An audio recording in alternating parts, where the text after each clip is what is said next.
Bir бакчада чәчәкләр үсеп утырган.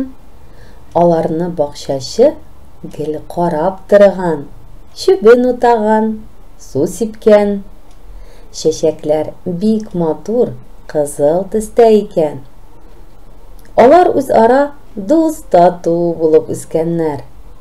Көннәрдән бер көнне кызыл чәчәкләр уртасында чәчәк үсеп чыккан. Алар үзләренең кыяфәтләре, төсләре белән башкалардан аерылып торган. Без кактуслар булабыз. Сезнең белән дуслашасыбыз килә, диләр алар чәчәкләргә. Тик кызыл чәчәкләр генә кактуслар белән аралашырга ашыкмый. Алар бакчачы абыйларына бик аптырыйлар. Без шундый матур гел чәчәк атып торабыз, кәефне күтәрәбез, хуш ис таратабыз. Бу кактусларның чәчәкләре дә юк.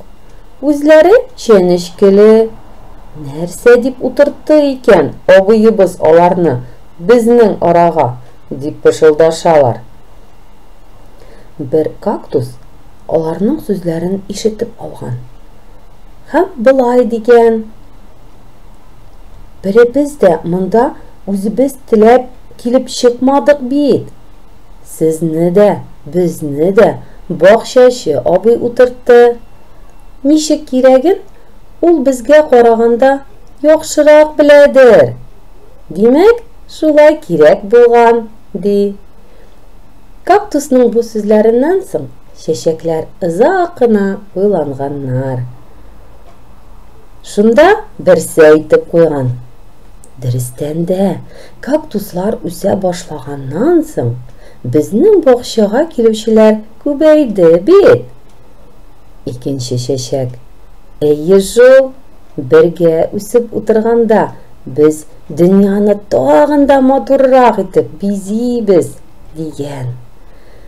Тора-бара бу бакчада бик күп төрле чәчәкләр үсә башлаган. Алар бер гаилә булып, дус тату яшәгәннәр, ди. Дусларым, безнең дә зур бердәм гаиләбез бар. Ул безнең илебез. Әйе, төрле телләрдә сөйләшкән, күп милләтне берләштергән, яраткан илебез, ватаныбыз. Барлык халыклар да гел дус тату яшәсен. Ватаныбызны яратыйк, бердәм булыйк.